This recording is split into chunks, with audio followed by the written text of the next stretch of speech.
Hello guys! Kamusta kayong lahat? Kwento ko lang po sa inyo, share ko lang yung unang araw ko dito sa Hong Kong.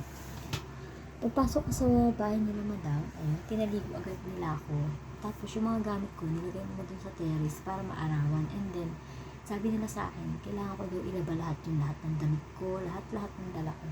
And then, syempre, binigyan nila ako ng isang pares ng damit para may pang suot ako. And then, towel na maliit. Ayun. And syempre, walang sabon. Buti na lang may dala ako. And then, wala rin siyang Colgate, walang brush, walang ganun. Buti na lang talaga may dala ako. And then, pagkatapos nun, diniscuss na sa akin yung mga bawal, yung mga rules, yung mga dapat kong gawin araw-araw, ganun.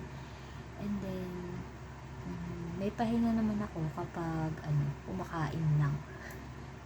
Yun. Dapat lagi kang nag-work kapag oras ng work mo hanggang matapos yung work mo, ganun. Grabe. Tapos may alaga akong 2 bata.